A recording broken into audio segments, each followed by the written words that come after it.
Bismillahirrahmanirrahim. Assalamualaikum warahmatullahi wabarakatuh. Alhamdulillah wassalatu wassalamu ala asyrafil anbiya'i wal mursalin wa ala alihi wa sahbihi ajma'in. Amma ba'd. Mari sama-sama kita merakamkan setinggi-tinggi rasa syukur kehadap Allah Subhanahu Wa Taala. Karena dengan limpah kurnia, izin dan inayahnya, hari ini kita menyambung lagi sembang santai makhluk halus kita. Mudah-mudahan dengan meneliti, dengan mendengar, dengan menonton video ini akan lebih tercerah kita hal berkaitan dengan makhluk halus ini. Saudara yang dikasihi sekalian, apakah perbahasan kita pada hari ini? Yaitu, apakah hikmah manusia tidak dapat melihat makhluk halus? Apakah hikmah manusia tidak dapat melihat makhluk halus? Andai kata kita dapat melihat makhluk halus ini, ianya akan lebih memberi masalah dalam kehidupan seharian kelak.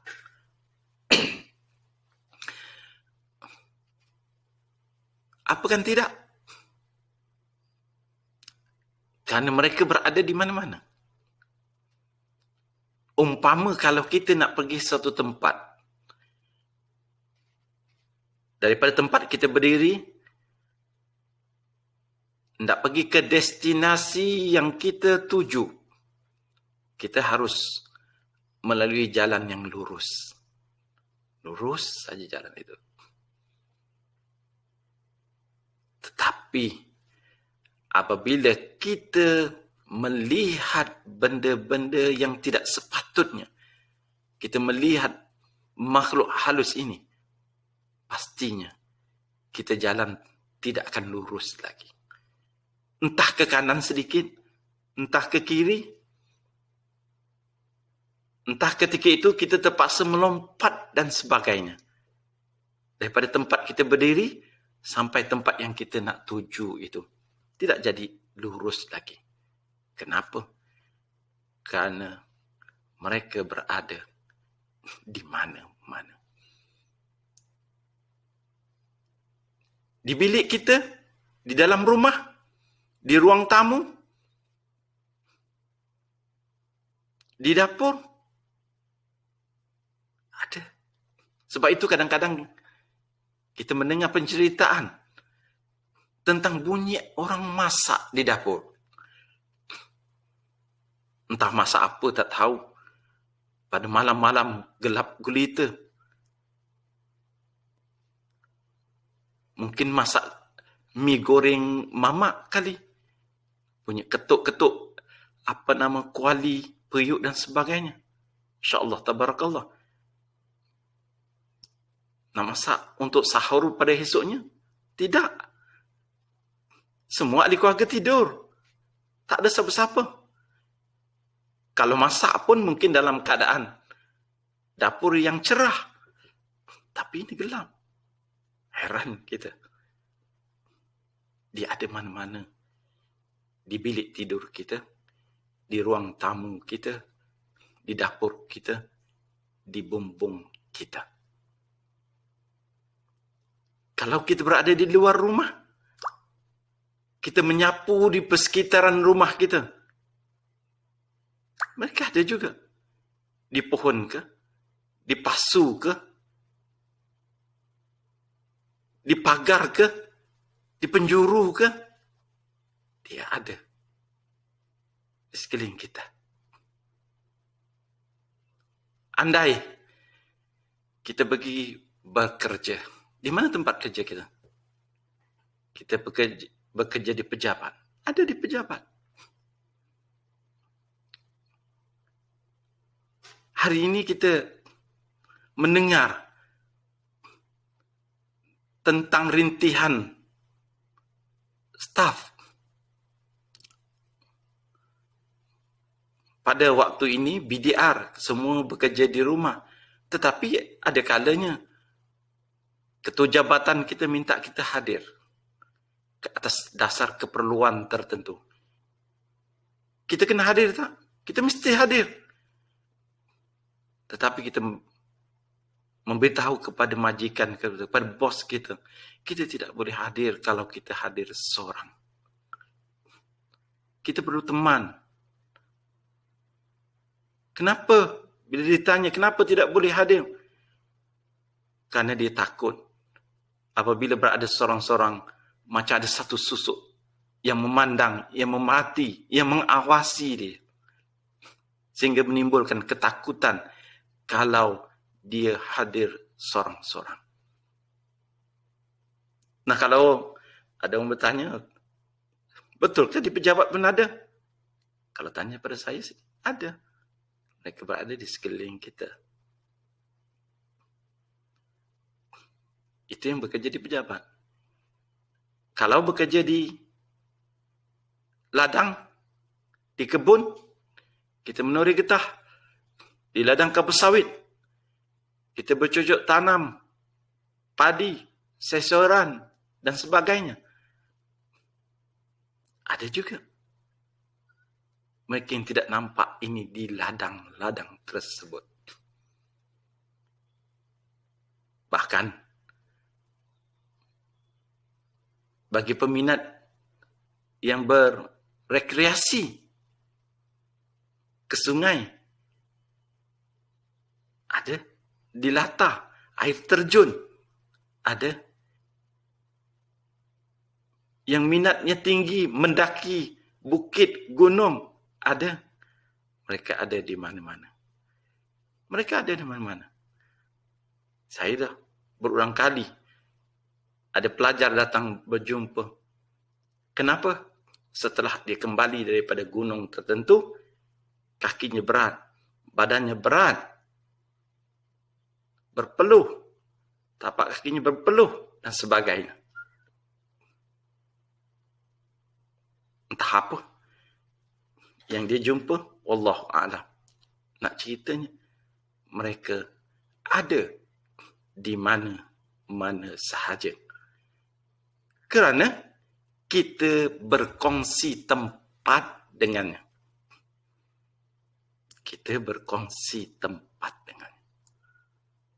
Oleh sebab itu kita tidak boleh lari daripada mereka. Dan umur mereka yang panjang.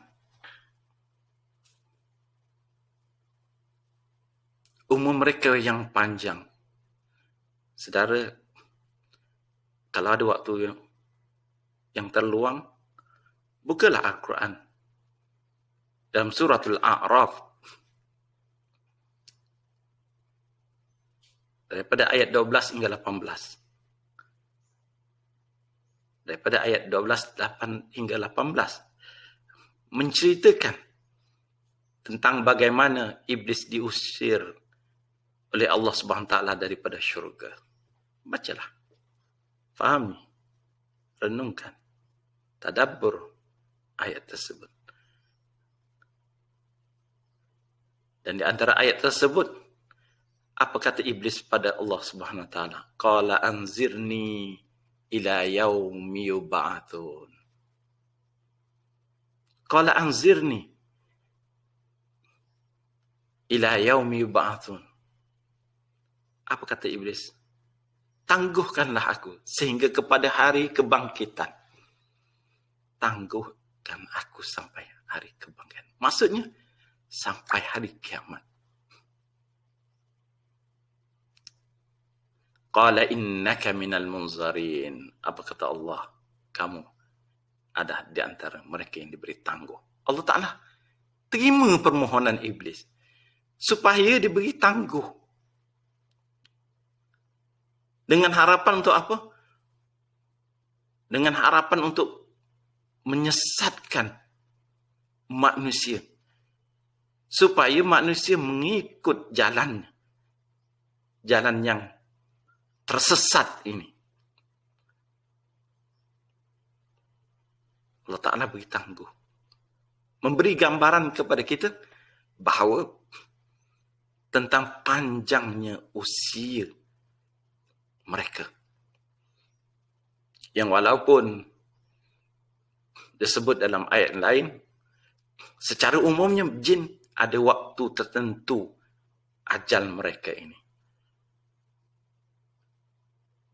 Ada had umur tertentu bagi mereka. Seperti mana manusia. Mungkin ajalnya ketika baru dilahirkan.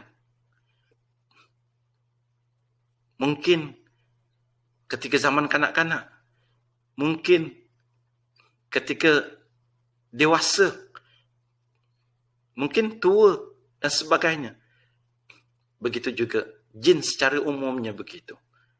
Ada tempoh waktu yang tertentu. Ila yaumil waqtil ma'lum. Tetapi bagi iblis, panjang usianya. Sampai hari dibangkitkan. Awas kepada kita. Tujuannya untuk apa? Ialah untuk menyesatkan kita. Mencari seberapa ramai di kalangan manusia mengikut jejak langkahnya. Masya Allah, tabarakallah. Tempat, di mana tempat mereka? Yaitu di neraka Jahannam. Na'udzubillah min zadik.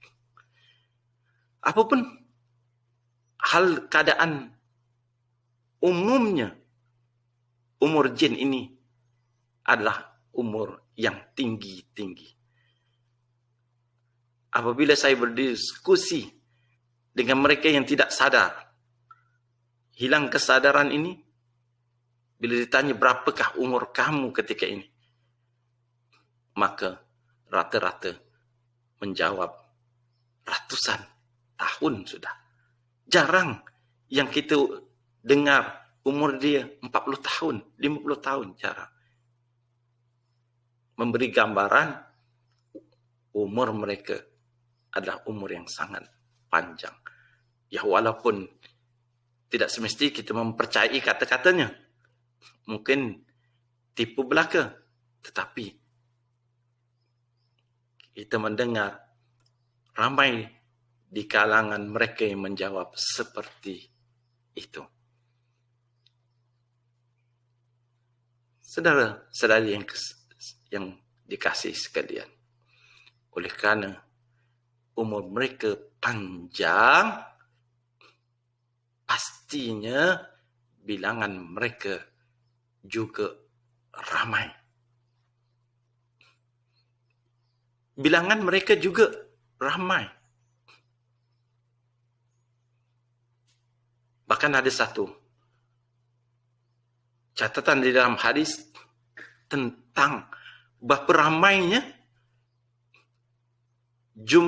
perbandingan di antara malaikat, jin dan manusia ini. Kalau malaikat ialah 90%, jin 9% dan 1% bagi manusia. Lihat, hanya 1% sahaja manusia berbanding dengan jin yang 9%. Umpamanya kalau kita lihat jari kita, 2 tangan kita ada 10 jari. 1 jari je. Milik manusia 9 adalah milik kepada jin. Masya Allah. Luar biasa sekali ramainya. Oleh sebab itu saya beritahu tadi, kemungkinan jalan yang lurus kita akan lalui dengan liku-liku, dengan bengkang-bengkok. Tidak selurus yang kita lihat. Kenapa? Karena ramainya bilangan mereka. Saudara, ada satu yang sering juga diucap tentang anak yang boleh melihat benda-benda halus seperti ini. Maka dikatakan, Alhamdulillah, anak aku dapat melihat makhluk-makhluk yang kita tidak nampak. Kerana ini adalah satu anugerah. Ini adalah satu kelebihan, satu keistimewaan. Jangan, saudaraku, jangan kita berkata-kata yang sebenarnya. Bukan anugerah sebenarnya. Bukan keistimewaan. Dan juga bukan kelebihan.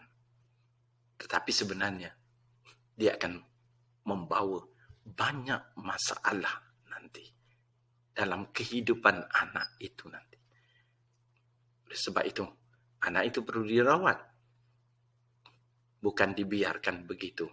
Malah bersyukur kepada Allah SWT akan kebolehan melihat benda-benda yang tidak sepatutnya kita lihat.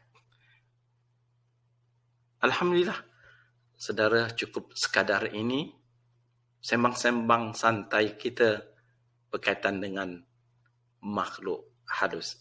Sehingga kita berjumpa lagi pada siri yang akan datang. Semoga bermanfaat. Yang baik itu daripada Allah SWT, salah dan silap sememangnya daripada kejahilan diri sendiri. Wabillahi taufiq wa hidayah. Wassalamualaikum warahmatullahi wabarakatuh. Subhanallah. Alhamdulillah.